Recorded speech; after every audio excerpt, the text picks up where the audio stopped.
Welcome to Second Saturday Conversation and to the beginning of a new program year. Here on Second Saturday, as you know, we explore Christianity in and for the 21st century. And we know that there has never been just one Christianity. And today, the way that Christianity is interpreted and understood is all over the map. There are, I would even say, warring perspectives and interpretations of what it means to be Christian, what the Christian life calls us to, what its hopes are and its promises. So this year, I want to explore with you the importance of our reimagining, maybe even reinventing, rearticulating the Christian narrative. Narratives, stories tell us about ourselves. They communicate one to another who we think we are, what we think is possible, what we feel called to do. So narrative and story is really important. And I think that the Christian narrative, from my perspective, is really in a kind of crisis. And so there are many who may have sort of given up on the narrative. I haven't. But I want us this year to explore what is the Christian narrative? What are we talking about when we talk about Jesus, when we talk about God? What do we think is happening in the name of Jesus, in the name of God? And is what we're exploring, I mean, is it worthy of either of those names? So part of what I want to do this year is focus more on reimagining, reinventing, finding a different kind of language to talk about Christianity for the 21st century. I also, in doing so, want to continue to move away from the God of supernatural theism. We've talked a lot about this. The notion that God is up there, out there somewhere, almighty, sovereign, all-powerful, omnipotent. And that when we think of the excesses of the possibilities in God, we tend to attribute it to supernatural power. And I want us to continue to move away from that. And as Jack Caputo might say, put supernaturalism out of business. I think that supernaturalism, that notion of, a power up there, this sort of vision of a three-story universe, that's from an imaginary of the ancient world. And every era has its own imaginary. Ours is very different than that. And I think it's important that we, as our narrative will inform us, to take responsibility for our own lives and decisions. And as Bonhoeffer says, in a world come of age, we need to understand our place in the world and the universe, our responsibilities with one another differently. And I think the God of supernatural theism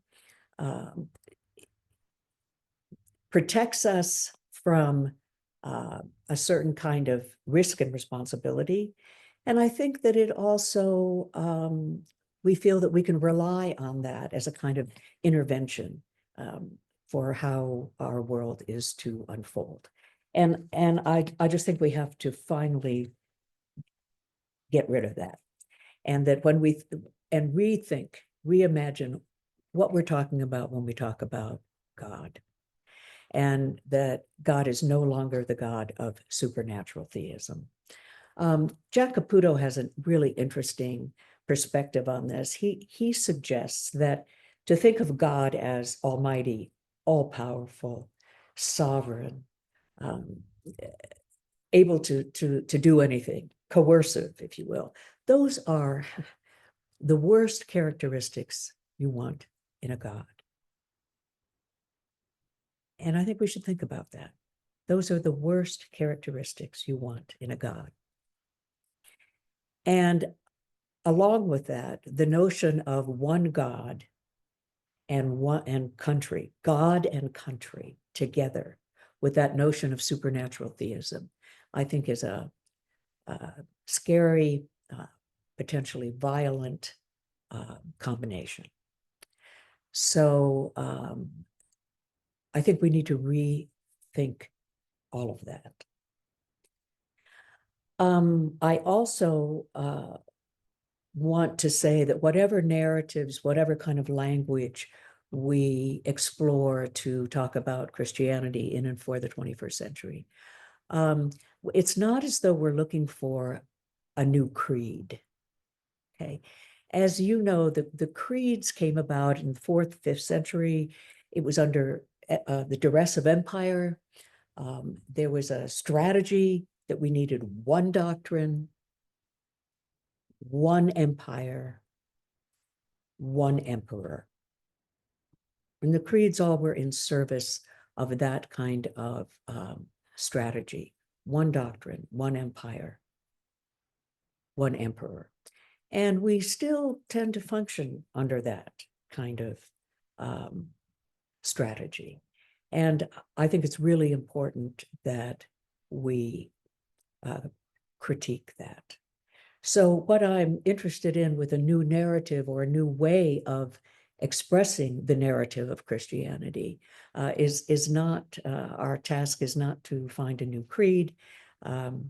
It's to find another way of expressing our lived experience with that in which we live and move and have our being, which is a place of risk and wonder. In a moment, I'll say a little bit about our overarching title for this year. But first, I'd like to turn to Jeff Creswell, who will tell us a little bit about how to navigate during our plenary time. I also want to welcome back Jake Tieford, who is my tech person without whom I couldn't be doing this. And I also want to welcome all of you back who have such a heart for life. I'm glad that we're back together this fall, and I look forward to our exploring and supporting each other in these times and in this way on Second Saturday. So, Jeff, nice to see you. Welcome. Nice to see you, Marianne. Thanks. Welcome back. Yes. This is year, what year is this, Marianne? 5. 5th year. I think so. That's remarkable. I agree. I have to say, I'm glad to be back. Good. I'm glad to have you back. Good. It's good to see many, many familiar names and faces. And it's good that we're journeying together. It's good that we're journeying together. You really need the support and, I would say, hopefulness and eyes wide open that we bring to this time together. Yeah. Yeah. So I'll just say a little bit about the plenary. Marianne is going to share her thoughts with us. And when that time is finished, it is our opportunity to interact with Marianne, to ask questions, to share wonderings that we might have. And we really like to encourage as broad a participation as possible in the time that we have. And in order to do that, I really hope to hear from a lot of people today. My comments will be fairly brief, but I'd love to know how people are. Yeah, and it'll be good to just hear how people have been sitting with these ideas over the summer and what might have percolated for them as they hear what you have to share with us. So we ask that you keep your comments to about 2 minutes, and I'll just keep track of that 2-minute time. It's really easy for those of us, myself included, who tend to think out loud, to ramble a bit. And in order to allow for the most amount of participation, we just ask that you keep your comments to 2 minutes. So what I have to do in a situation like that is to really compose what I want to say before I raise my hand. And to raise your hand, you can either put up your physical hand or you can go down to the bottom where you see reactions. And if you click on the reactions, you'll see a little raised hand that you can click on, and it'll put that in your video. And I can call on people whose hands are raised. If you go over that 2-minute time limit, I'll just put up a finger like that as a gentle reminder that it's time to wrap up your comments so that we can hear Marianne's response. So thanks, Marianne. Yeah, thank you, Jeff. And I'll do my best today to try to introduce some things that have been on my mind. Let me tell you what the overall title for the umbrella for this program year. And I borrow from Delmore Schwarz, who is an American poet. I'm going to say more about him in just a moment. But the overall title for this year is Starlight, Like Intuition, Pierced the 12. That's from a poem of Delmore Schwarz. And the subtitle for this year is In Dreams Begin Responsibilities. And that's also a short story that Delmore Schwarz wrote. And that In Dreams Begin Responsibilities is actually an epigraph of William Butler Yeats. And both of those phrases really caught my attention. I'll tell you in a minute what Delmore Schwarz had in mind, but and this year we're not unpacking Delmore Schwarz. It's not about Delmore Schwarz. I will, as I said, I'll say a little bit about him in a moment. But these two phrases really caught my imagination. Starlight, like intuition, pierce the 12. What caught me about that was this image of starlight against a night sky. So brightness amidst darkness. This possibility of this experience of wonder, that juxtaposition between starlight and dark night, starlight illumination in the midst of the unknown, that sense of sort of awe and wonder that we have when we look deep into our universe and also reflect on our place in it. So starlight like intuition, an intuition that there is something more going on. Even in the midst of uncertainty and darkness, there is a brightness, a light, a shimmer that catches our imagination and our wonderment. And this notion of Delmore Schwarz is that starlight pierced the 12. I'll tell you what he meant by that in a minute. But when you think about the 12 disciples, it's like there is something about that in which we live and move and have our being, which is a place of amazing wonder and awe and risk that pierces us, that moves our heart, that calls question as to who we are and who we can be and who we want to be. And so that phrasing, starlight like intuition, pierce the 12, just caught my attention. And then in dreams begin responsibilities. As I said a moment ago, our narratives tell our stories, who we think we are, who we think we can become, what we think is possible. And it's just so important that we dream. We do that as human beings. We dream. We dream of what might be. We dream of what is to come. We dream of what we hope for. And our dreams are the foundation for our responsibilities.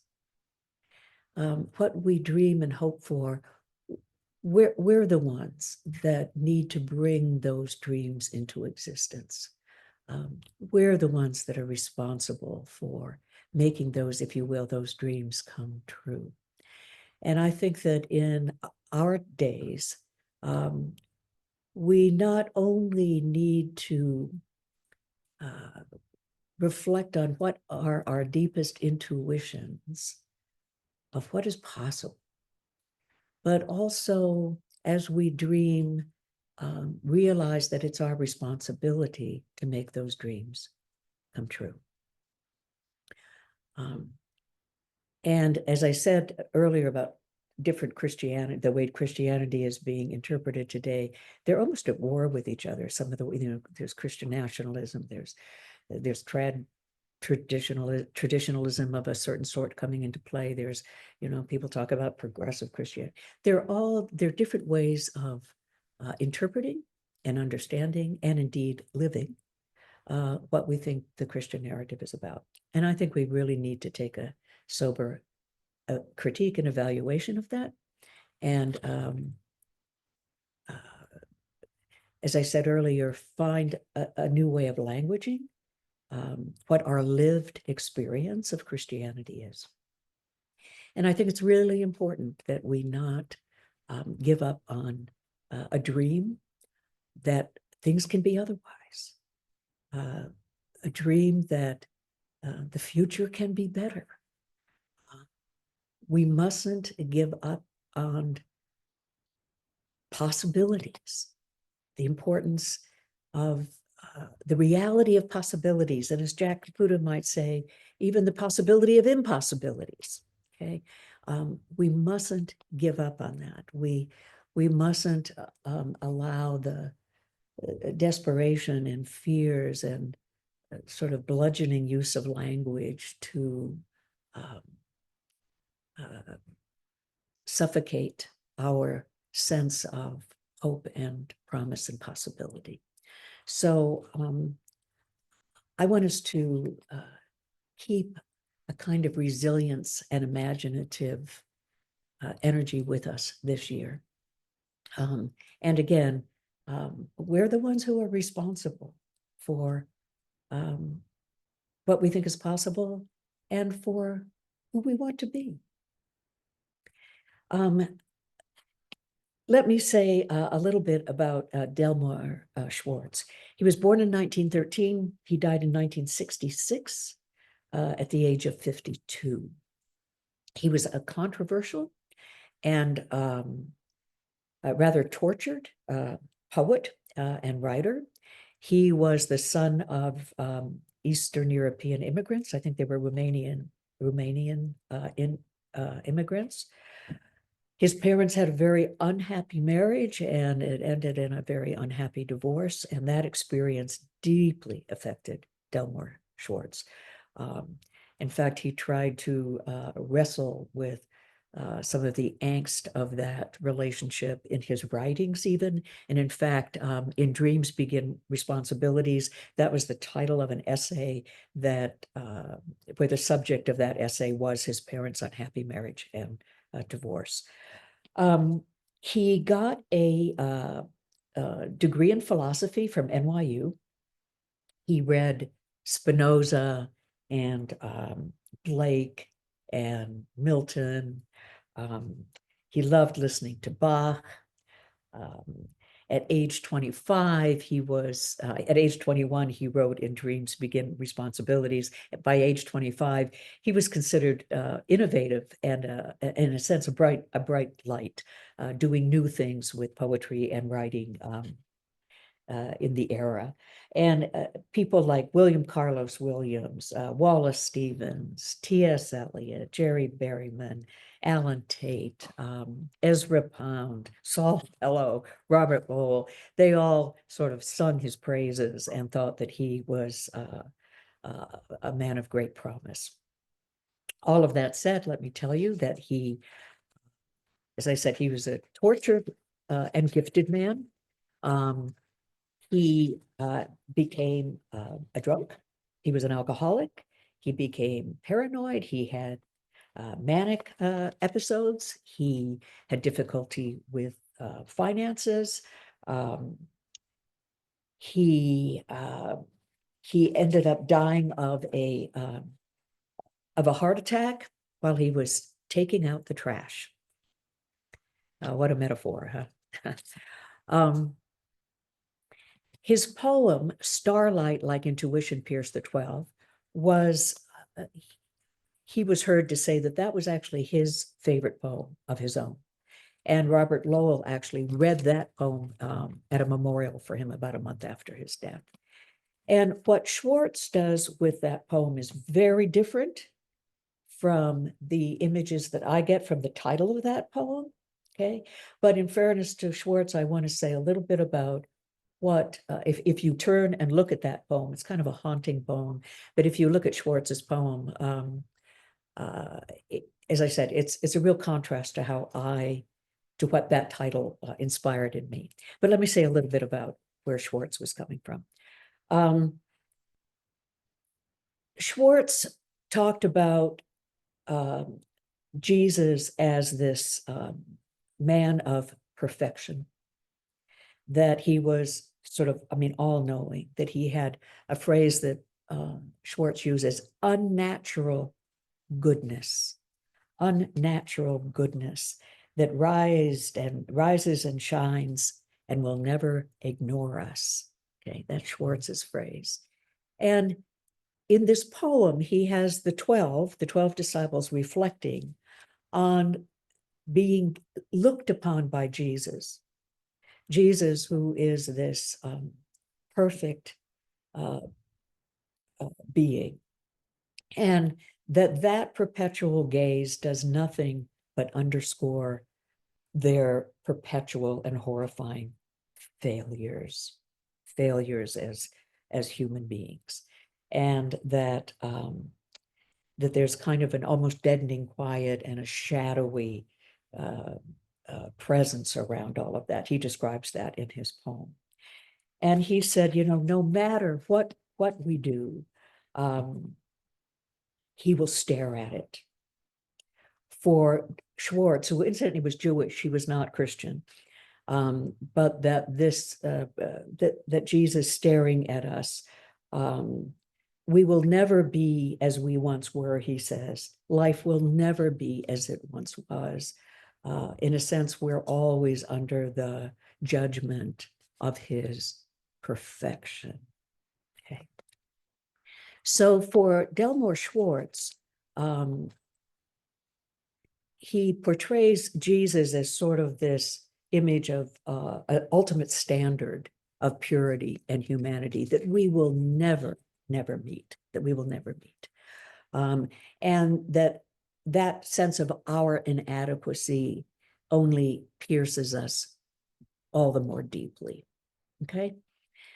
So some of us may also have that feeling about Jesus, that Jesus as perfection, that Jesus as a perfected image of God, that Jesus is sort of unstained, the one without sin, that he is this image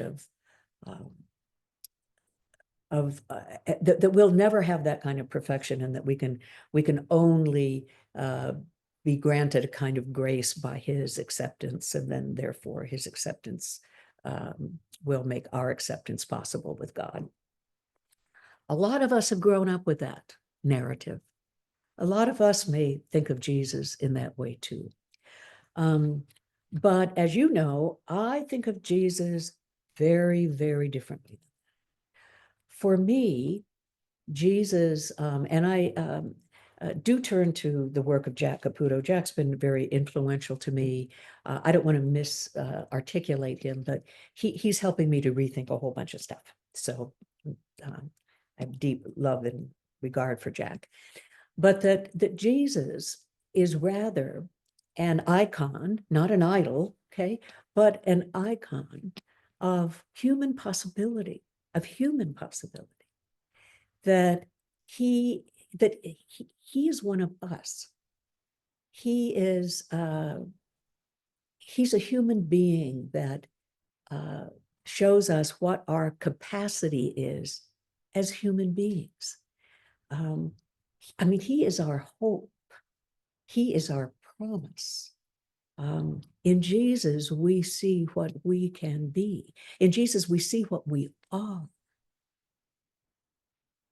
Although it seems we have forgotten, or that we somehow don't comprehend it, that Jesus is, as I said a minute ago, that he is what is possible for us. And so for me, the notion of that Jesus is I think this is Jack's phrase, he is our intuition of what is the divine, what is the sacred, which is what is us. That there's not such a divide between the sacred and the secular. There's not such a divide between the mysterium and our own beingness. And that Jesus is the icon, is the image, is the intuition of what is possible for us. So that's completely different than how Delmore Schwarz portrayed Jesus' glance upon us. For us, Jesus gazing upon us, and I'll read a poem by Greg Orr that will speak to this, gazing upon us is much more like a love song than a gaze of judgment, okay?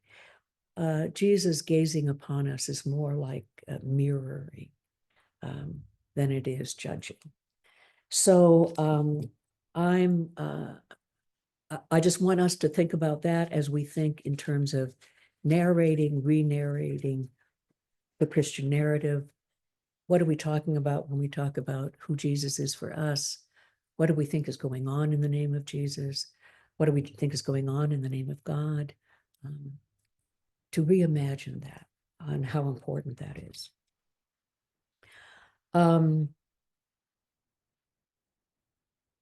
The subtitle, In Dreams Begin Responsibilities.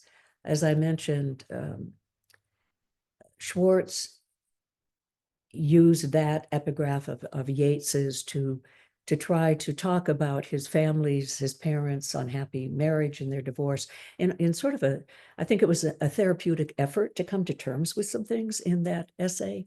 It's maybe his most famous essay in a book of his reflections are titled that. But it didn't work for him. I'm intrigued with the notion about in dreams begin responsibilities. And as we all know, the dream that Jesus spoke about was the kingdom of God. And that was his vision of how things can be otherwise. And as we know, the contrast in that first century world between the kingdom of God and the kingdom of Caesar. And the kingdom of Caesar was hierarchical. It was a domination system. Everything had its place. Matter out of place was dirt. It was a purity system. And the way that the kingdom of Caesar was structured was, it was defined by us and them, who was in and out, who was acceptable and not. And that's how things were kept in order, okay? The kingdom of God, that phrase was used as a contrast to the kingdom of Caesar, but the kingdom of God was, that language was sort of burlesquing the kingdom of Caesar. It wasn't structured like a kingdom at all. Jesus saw that there was a very different way that we can be in relationship with one another, not transactional.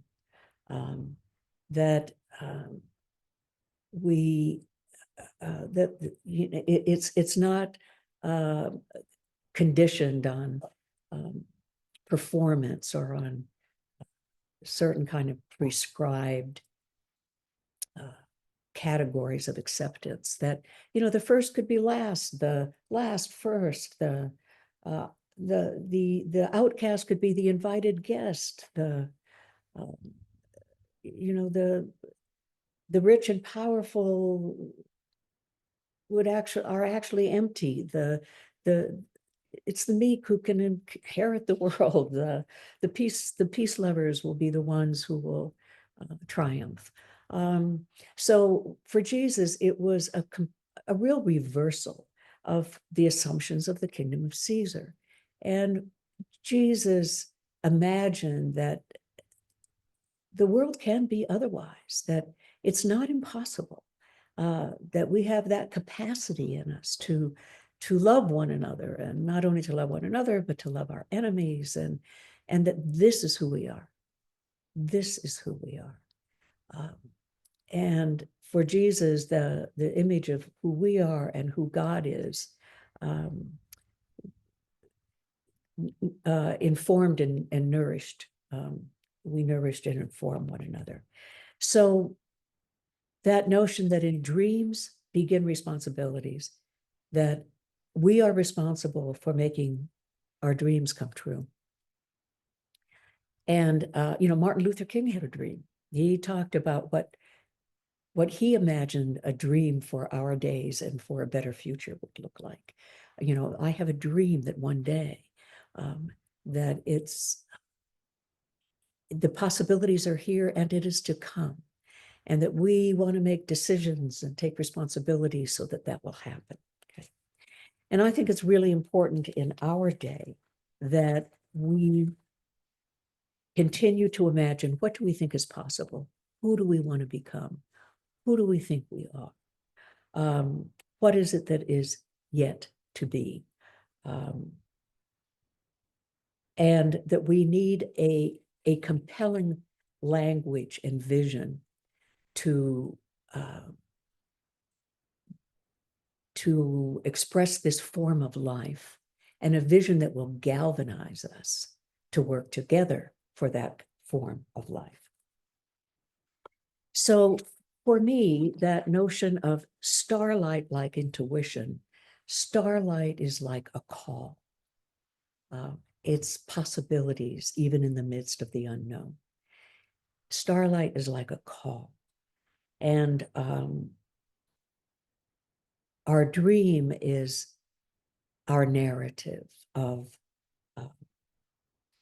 what we think is possible and what we want to take responsibility for. So I'm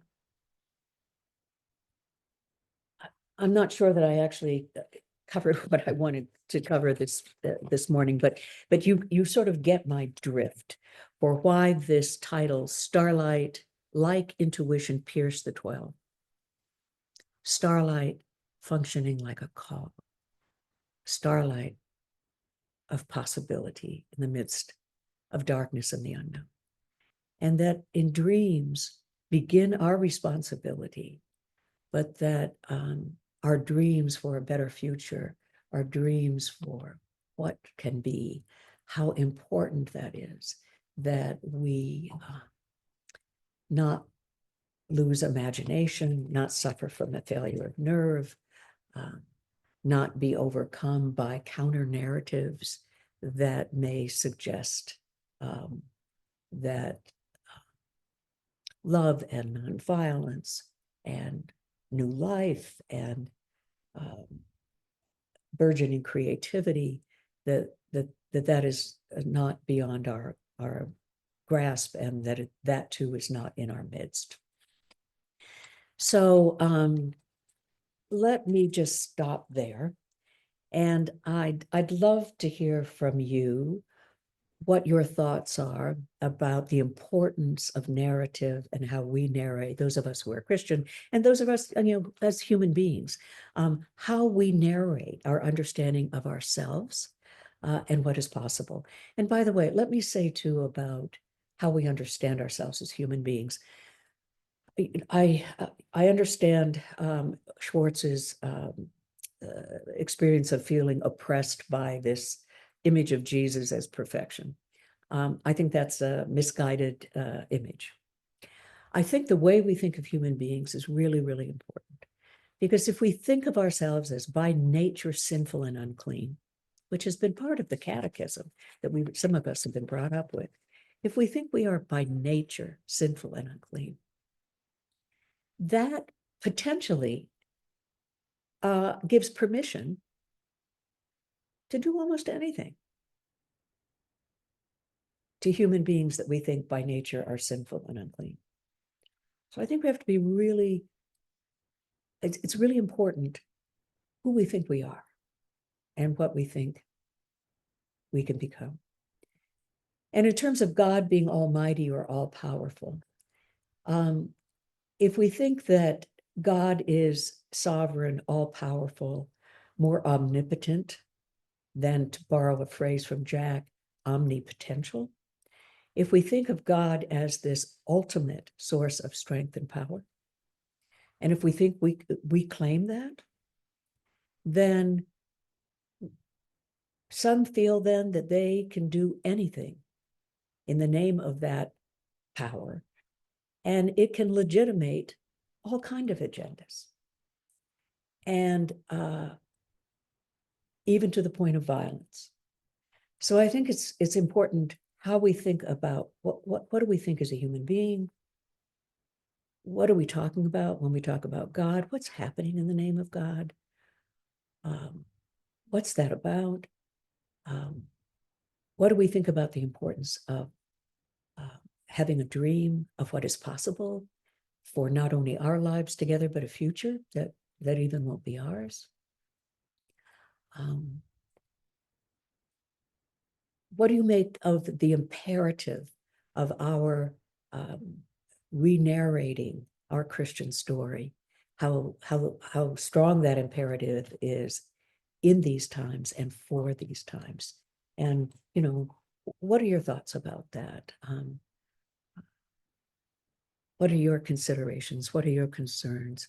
Where do you see yourselves in this journey of re-narrating, reimagining, reinterpreting Christianity in and for the 21st century, and what we mean by what it means to be human, and what are we talking about when we talk about things in the name of God?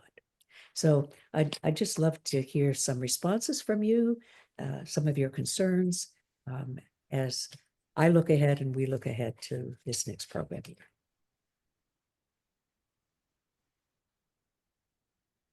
Jeff, would you help us keep the conversation going? Sure, Marianne. Just a quick review that I'll call on people with hands raised, and you'll have 2 minutes to make your comment or ask your question, and then we'll let Marianne respond. And I'll just put up a finger when the 2 minutes are up, so you have an idea how much time you have left. Lots of hands going up, which is great. I'd actually like to begin, Marianne, with a comment which I think is very appropriate in the chat from S. Wilson. And if S. Wilson would unmute herself and read that comment, that's great. If not, I'll read it for you. S. Wilson. Yes, I'm here. Oh, great. I was having technical difficulties getting back on. Anyway, on the video. So Bloody Mary, which I actually just saw about a month ago in South Pacific, famously by Oscar Hammerstein, has a song, if you don't have a dream, you've got to have a dream. If you don't have a dream, how are you going to have a dream come true?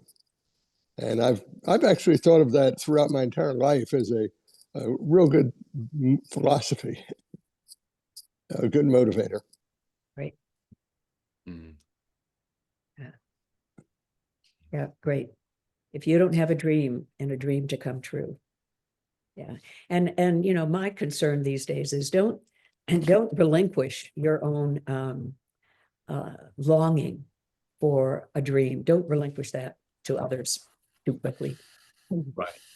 Right. Thank Because, you. there's a dark side to reimagining, re-narrating. There's a dark side to all of this too.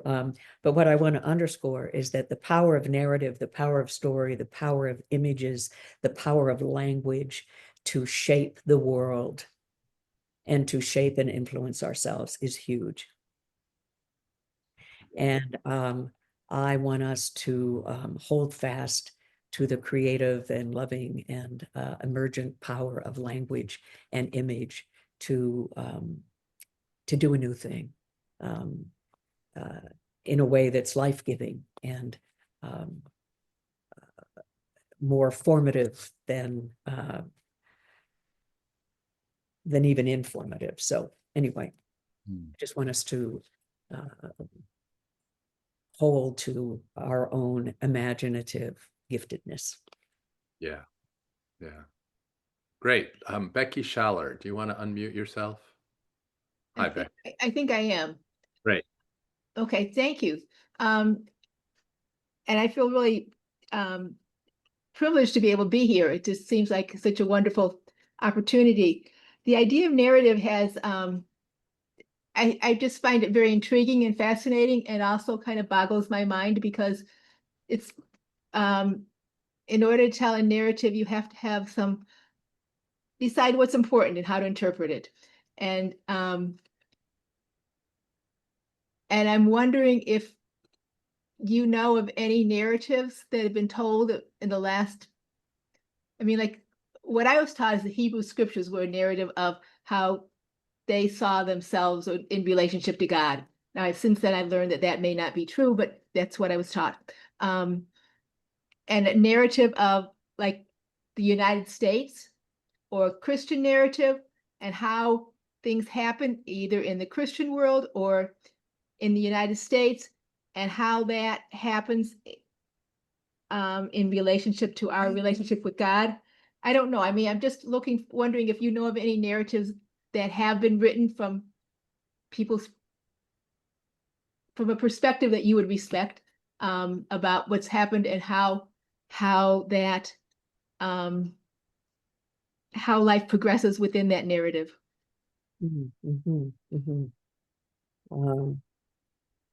Yeah, I think that's a really important question. And you're right. There are many narratives. I mean, narrative is kind of what we do as human beings.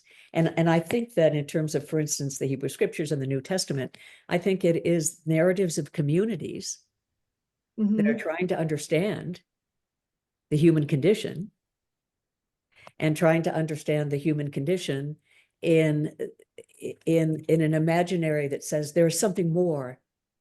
There's something beyond what we can know. There is something, we are part of something that is bigger than we are. We're not the ultimate authors of everything. And so I think that that rather than the scriptural narratives being journalism, it's more storytelling. Who do we think we are? What do we think is possible? And I will give some more thought, Becky, to narratives that I think more truly reflect who we are as human beings and what is possible. I actually think that the depths of the Christian tradition move in that direction, actually. But I also think a lot of that narrative has been co-opted. But for our purposes today, I'll just say that I think in community together, it's really important that we talk about what matters, what matters most to us, and what we think is possible. And this is why I don't want us to turn to supernaturalism, because if we think of what is possible, we might turn that back over to the gods, as though they're the ones that need to do the heavy lifting. And I think we should take back some of that power, and it's us who are going to do the heavy lifting on that. But I do think that in terms of whatever we think God is, that we are responding to something. The mysterium tremendum et fascinans, that great mystery, and that for some of us, sort of terror, wonder that we're not in complete control of all of this. That how in these days, with our current imaginary, how do we describe that? How do we talk about it? And I think that, ancient narratives have a lot of insight for us, but also they're working within their own imaginary. And we're in an imaginary today that's informed by quantum mechanics and, all kinds of things. So I would say there's even a greater excess of possibilities as we understand it today.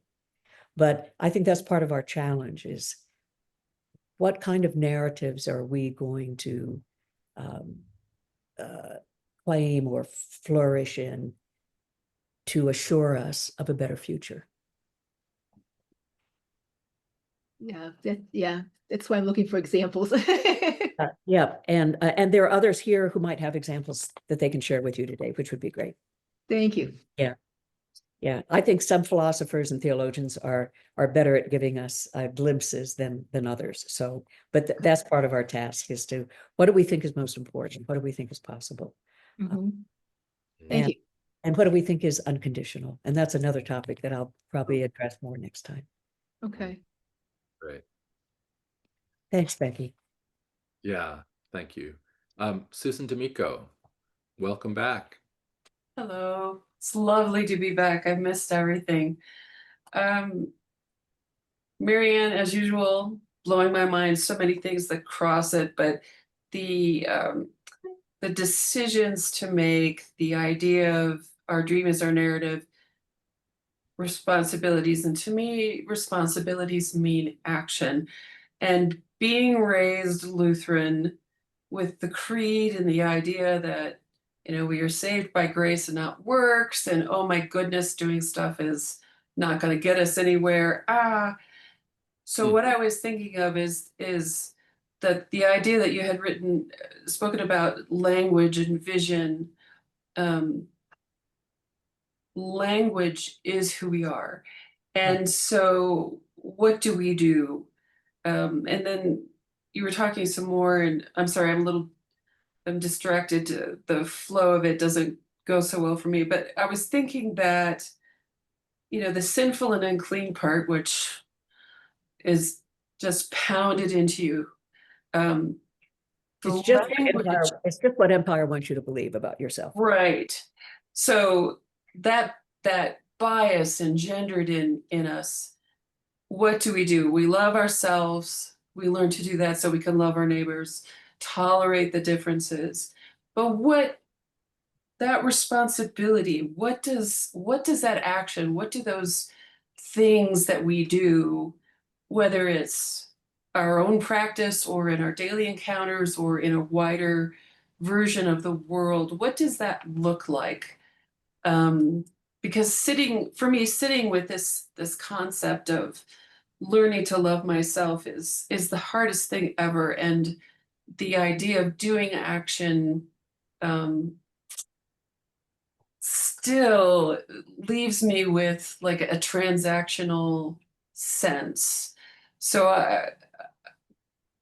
I'm wondering what your thoughts are on what responsibility looks like. Mhm. Again, I would love to hear from this community how they would address that. And I think that what we feel we're capable of, is going to be different for all of us in a sense.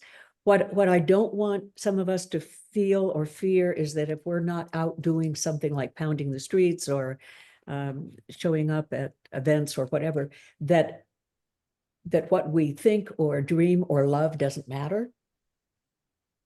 Because I think that how we love matters. And if there's anything to quantum mechanics that says that a particle observed behaves differently, than a particle that's not observed, even in observing our own care and love and suppleness of heart and openness of heart, I actually think that makes a difference. Empathetically. I mean that, but I think that makes a difference. So, I mean, I know that my dog can feel the difference in terms of my own state of either openness or care or whatever. And we feel that amongst one another. So, but in terms of, a responsibility, again, it's what do we think matters? What's at stake? And I also think it keeps going back to, how do we value human beings? How do we value humans? Who do we think we are? What do you think is, I mean, I'm not saying we're at the top of the heap, but there is something very distinctive about being a human being. Language is one of them. Dreaming is one of them. taking responsibility for our actions as part of that. So we have a certain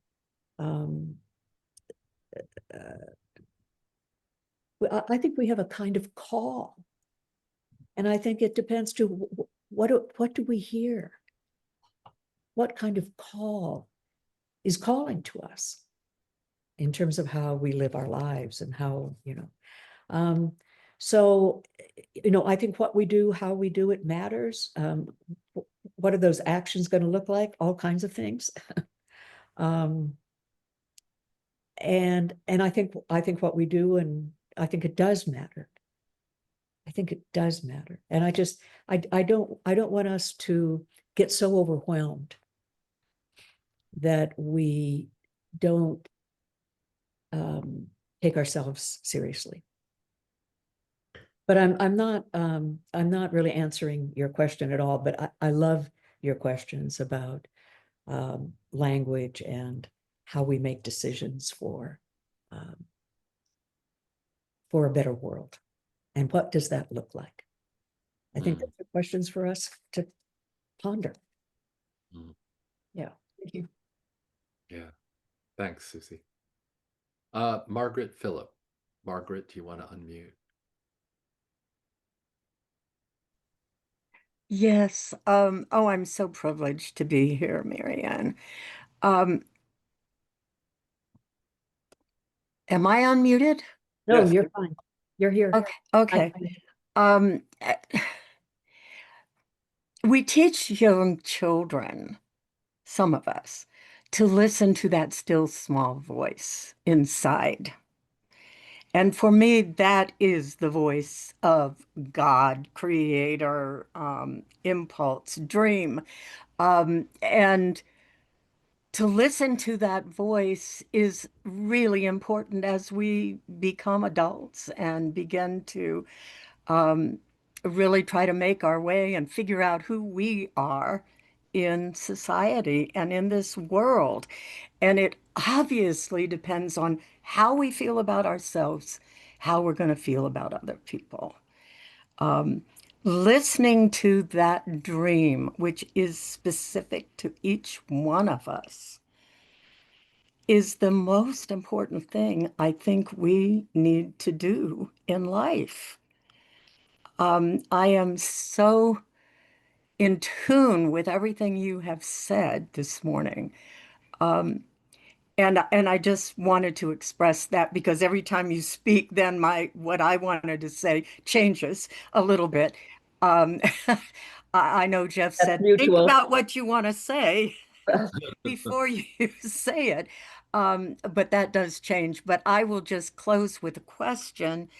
If you were leading a book group, which of Caputo's books would you want them to start with? That's a great question. Well, I know that he wrote What to Believe as a more accessible book for a more general public. And I think that Steve, one of our attendees here, has run a book group on that. What to Believe. So you might start there. I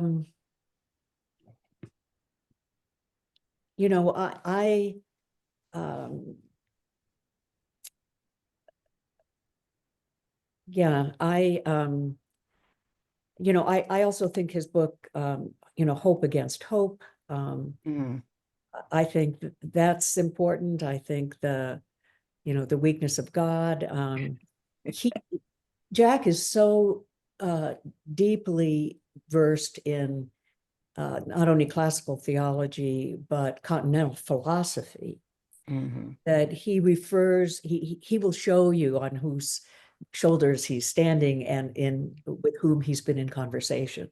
So he details that with great clarity, but that can also be hard going for some of us too.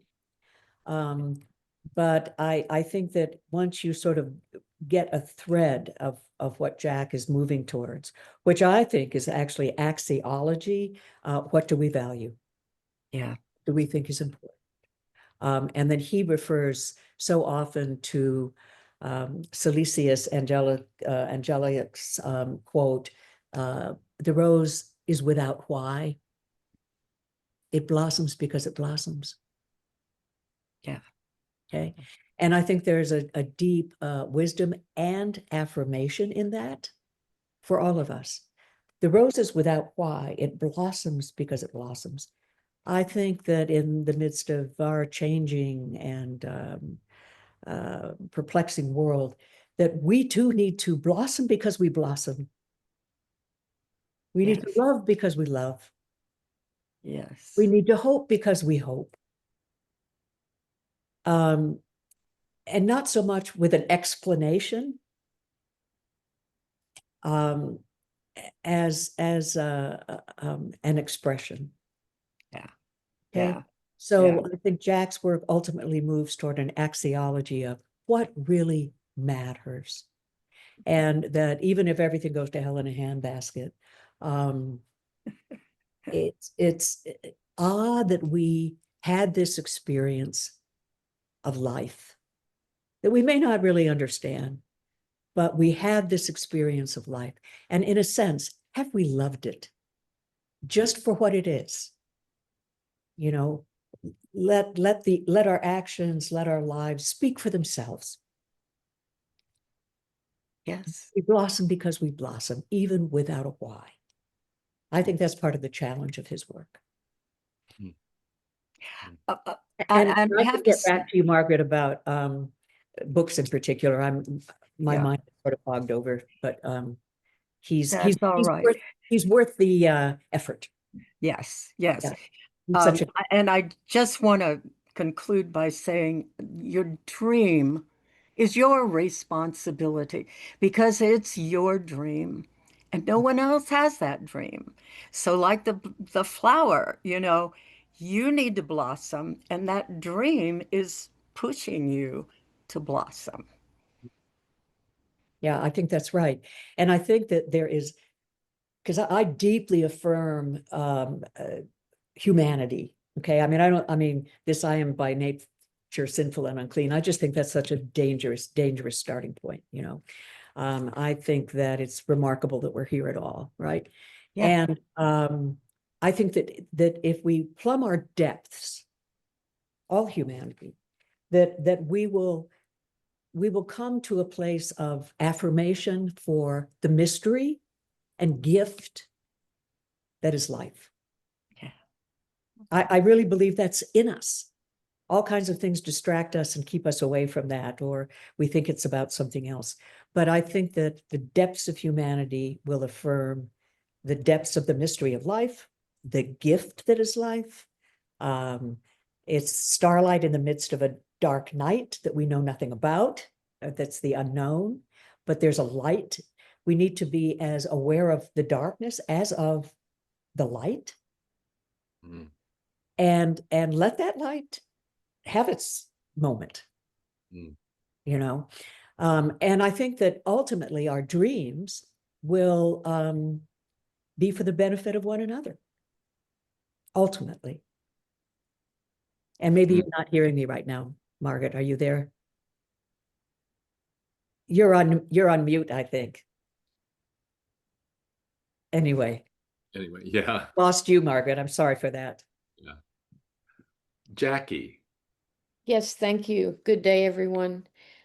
Marianne, I'll ask you a question. How, and maybe you don't, reconcile what happened the first 2 centuries of Christianity that caused, because Jesus didn't come back tomorrow like people thought he would, it evolved into a situation where the kingdom of God won't be here on earth. The kingdom of God is going to be this imaginary supernatural place in heaven, and it's your responsibility to get there by believing this, that, or the other. That has continued for over 2,000 years. And I feel like there are voices in the wilderness. And Marianne, I know you're not in the wilderness, but I feel like that overall voice is in the wilderness because for 2,000 years, we've determined that humans are not, they're not deserving of anything better than what they have. We've given up on earth. The only hope is if you behave, you'll get to heaven. So that's hurtful to me. And that it's not been changed from a majority view for over 2,000 years is striking. And I don't know how to deal with that. Thank you. Yeah. I agree. It's striking, it's troubling. And it is interesting that kind of sense that the kingdom of God is about the next life, right? That the kingdom of God is about the beyond, that the kingdom of God is not about what's happening here. I think that's a misunderstanding, an early misunderstanding of what was trying to be expressed in the life of Jesus and the stories about him. I think it's wrong. I think that's a false narrative. And I think that part of, and I don't want to be over, I really don't have the bandwidth to properly address all of this, but I think that the struggle that empire wanted to have one doctrine, one empire, one emperor, that kind of mentality that's also in us, but that's really persisted. And I think it's and I actually think it's part of what I think we tolerate all kinds of things because of that narrative, as I said earlier. And I think we have to put an end to that. We have to stop that because I think it's a false narrative. I don't think it's true about us as human beings. I don't think it's true about the nature of reality. I don't think that it reflects a realistic imaginary of the world and beyond. And when I mean beyond, I don't mean in the supernatural. I mean, this, we may live in multi-universes for all that I know, but it's much more dynamic and multivocal and pluralistic. The one God or one doctrine, one God, one emperor, one empire, that's for a kind of it's a false unification. And it's a false expression of some kind of imagined oneness that I think is misleading. So I'm with you. We need to re-narrate it. We need to say, no, that's not a true narrative. That's not true about us. It's not true about the world. We have to start re-articulating how we understand the nature of reality, our own potential, our own capabilities. And it's unsettling. It will be unsettling. Jesus' image of the kingdom of God was very unsettling. It got him executed. But I think things, as a phrase that Jack uses so often, things can be otherwise. And we mustn't suffer from a failure of nerve or a failure of imagination in these times. Or this false, violent, destructive narrative may take us all down. And we are more than that. Just as Schwarz felt captive to that image of Jesus' perfection, rather, Jesus being an iconic vision of our human potential, to use that word, of what's possible, is liberating. It's liberating. And this is not the time to be passive about that. And I think nonviolence is extreme. It's essential in our efforts. It's essential. And again, do we think that nonviolence is that actually love is stronger than hate? Do we think that's true? So this is really a time for us to call the question on ourselves and what we think is possible, and then to narrate out loud. And as I said, not to create another absolute a narrative of absolutism, but a narrative of openness and possibility. Because I think that it's possibility that will save us.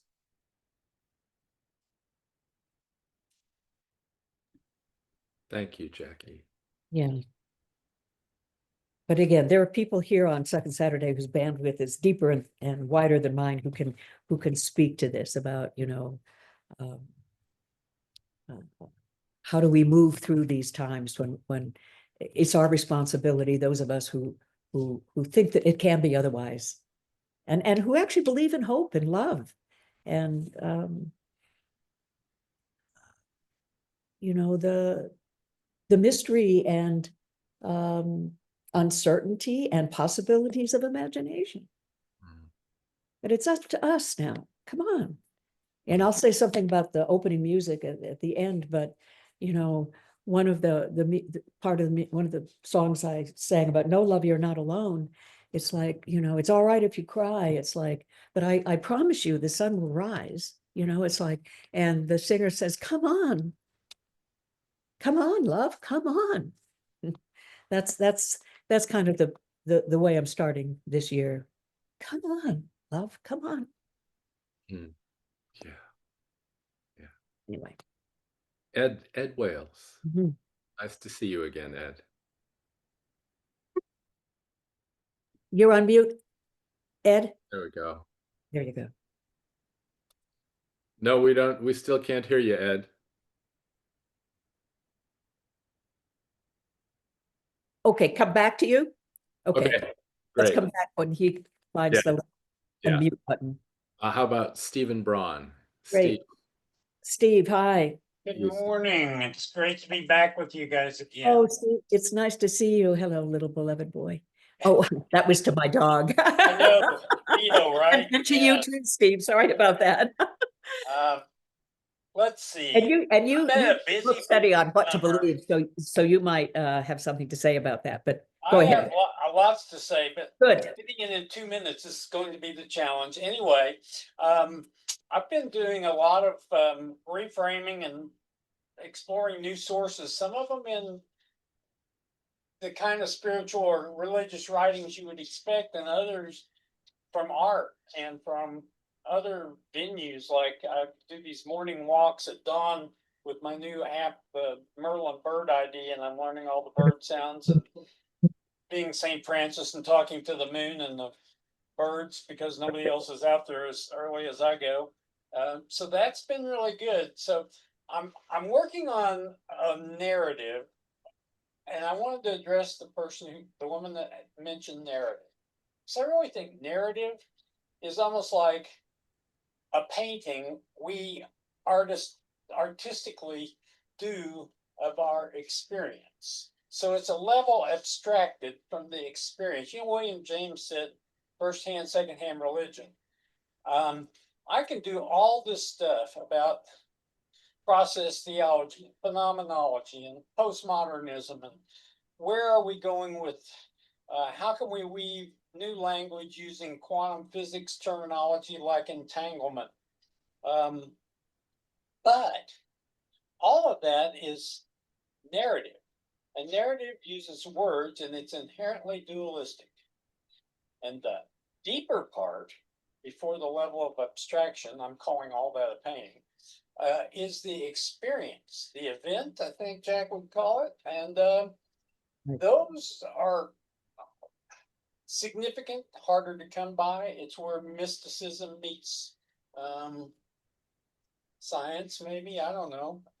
I'm trying to think about how the physical world of quantum, as odd as it is, meets consciousness. Is consciousness physical? Is it spiritual? How does all that work? So I'm having a lot of fun thinking about a lot of stuff. I put my email in the chat, so anybody that wants to pursue any of this, I've been reading Miracles of Wonder by Pagel, the the early Christianities, Paul Frederickson, the powers that be, and then back at the Methodist Church, I'm doing a thing on the prophets this year, and I think the voice of the prophets, and maybe a modern exemplar would be Walter Wink and the powers that be, is what we're also being called to do. We can think and sit and contemplate and do what we can do to imagine new ways of expressing ourselves, but we got to be prophetic in this era. That's probably enough for now. And I love, Steve, what you're saying, that it's our lived experience. That's where the rubber hits the road. It's our lived experience. What is our lived experience of that which we call God? What is our lived experience of the sacred? And you're experiencing it in nature.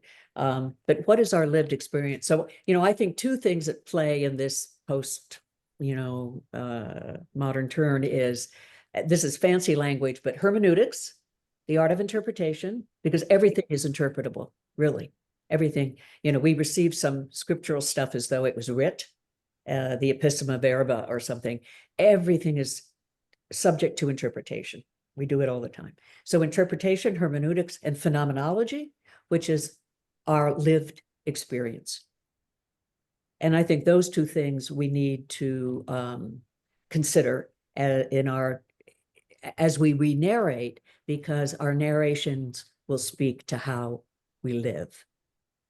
I still have a recording of that talk I did, but I couldn't get to you over the summer. You have good screeners.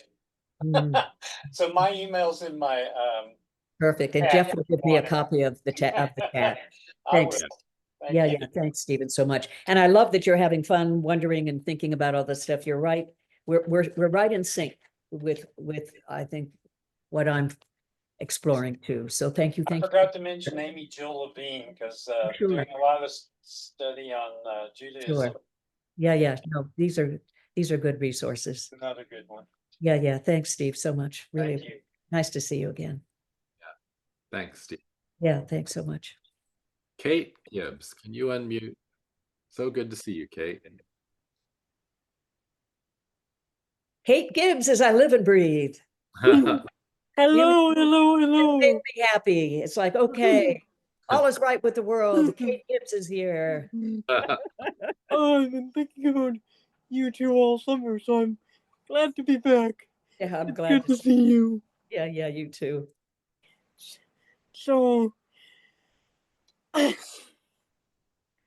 since you were talking about dreams and the dreams begin responsibility, I wanted to mention, I don't know how well you know much of Canadian history, but there's a guy in Canadian history called Terry Fox. And Terry Fox had bone cancer. And what Terry Fox did was he wanted to eliminate cancer. He didn't want anyone to suffer from cancer anymore. So he ran across Canada to raise money for cancer research.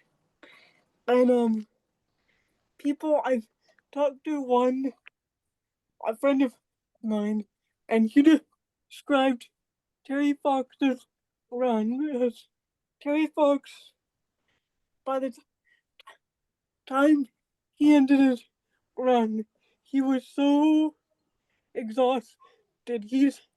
He died as a result, but by the time he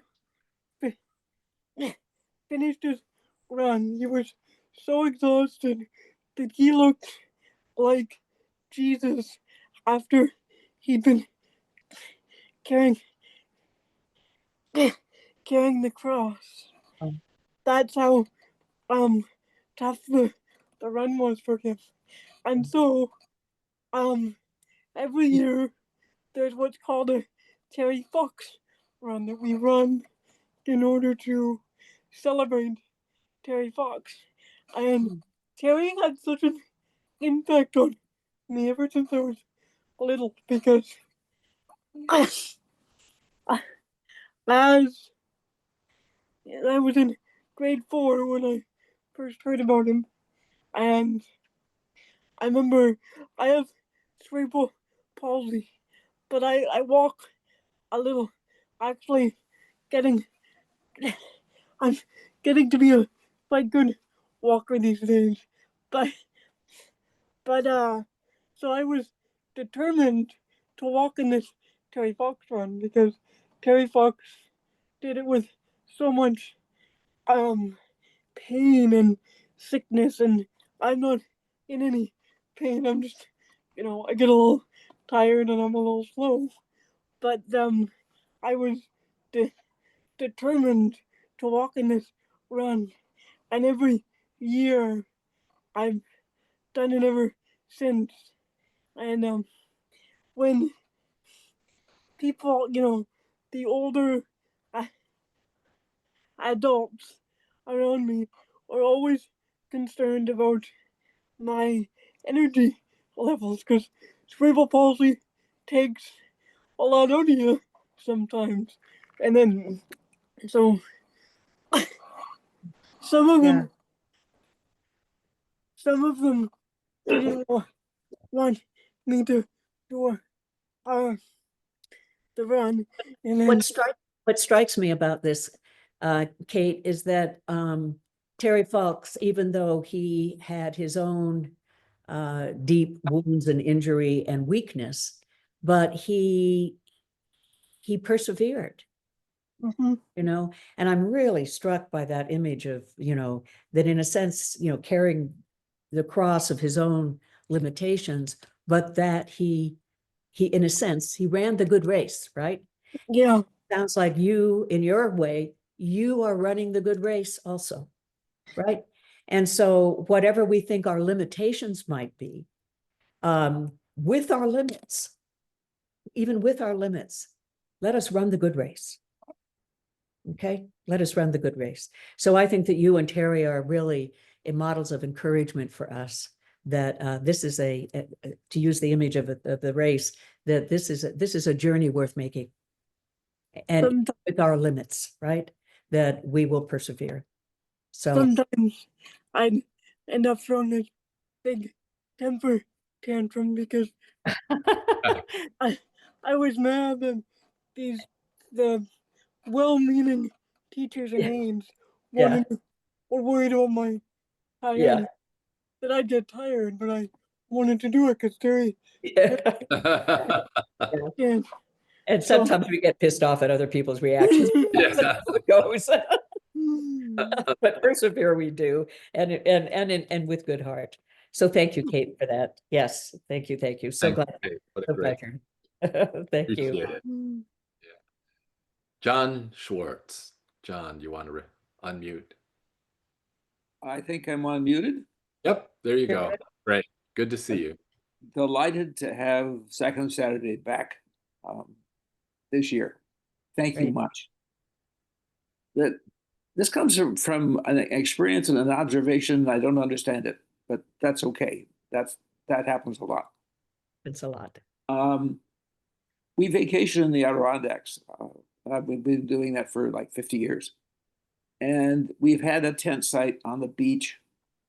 And walking on the beach and a star on a moonless night when I can see the stars, I look up in the sea, up above our head, because this is late August, and there's a kind of a tiny piece of lint in the sky, and sort of between Pegasus and Cassiopeia, if people go looking. That piece of lint is the center of the Andromeda Galaxy, a spiral galaxy. Marianne, last year's image was a galaxy. So the Andromeda Galaxy sort of looks like that, except if we could see all of it, its full extent, it is 6 times larger than the moon. So imagine being in a dark place and looking up and seeing just a tiny, tiny bit of light that happens to be a galaxy. And if you could see all of it, it would be 6 times larger than the moon. The other piece of it is, where we go, there's a wonderful lake and a beach, and occasionally we've had beach sites. And even on, or particularly on moonless nights, there is enough light from the stars to walk on the beach, not in the woods, but on the beach. There's enough light from those stars to be able to see your path. That's what I was thinking of when you were talking about that. And I'm pursuing that as a metaphor, and metaphors you don't really understand. I don't understand that. But let me tell you, it speaks. Yes. It speaks. So there's enough light from the stars to light your way. I'm going to take that to heart. Yeah. And I think metaphorical language, symbolic language, figurative language says what we can't say. It's sort of like poetry, right? It's poetic, yeah. It says what we can't say, and yet we hear it and we recognize it. And I also think language like that, John, moves us. That kind of language, I think, moves us as human beings. And that's the kind of language that I think we need to help move us into a future, a hopeful future. Yeah. Thank you. Oh, John, thank you. Thank you. Marianne, do you think we have time for one more? Oh, goodness. Yeah, I do want to. We have a lot more people, but I And want I'm to so give you glad. time to talk about the music. Yeah, and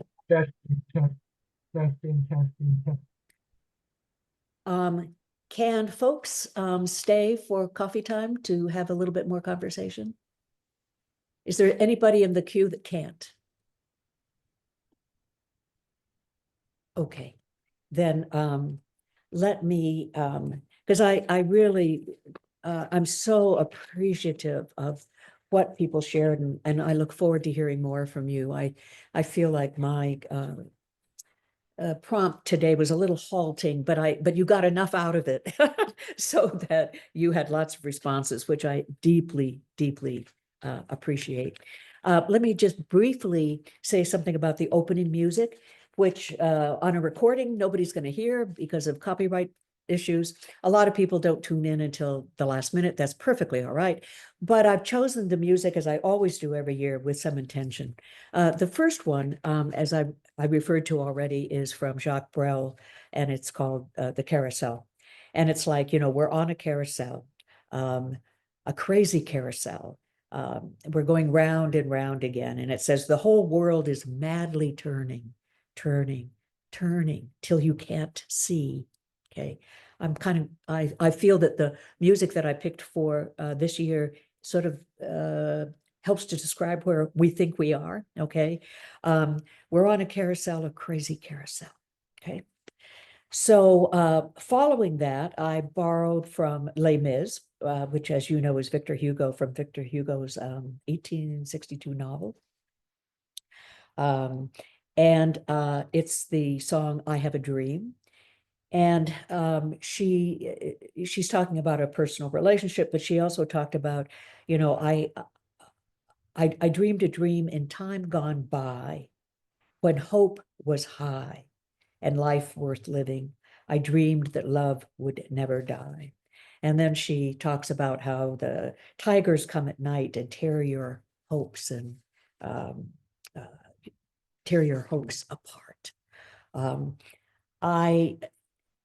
And you have all been talking about this so beautifully, to have a dream, how important that is, and to not let the tigers of the night tear your dreams apart, okay, or silence them.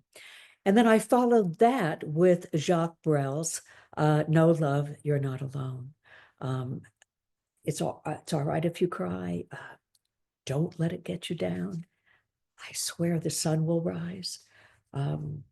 Here, love, dry your eyes. Come on. We've got each other now. That's got to be enough. I think she sings, pretend you're really tough. Come on, love. Come on. Come on. Okay. So I'm saying that to all of us too.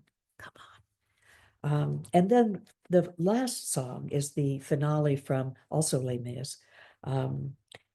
And as you know, was about French protesters, but it's a very, very timely story for us.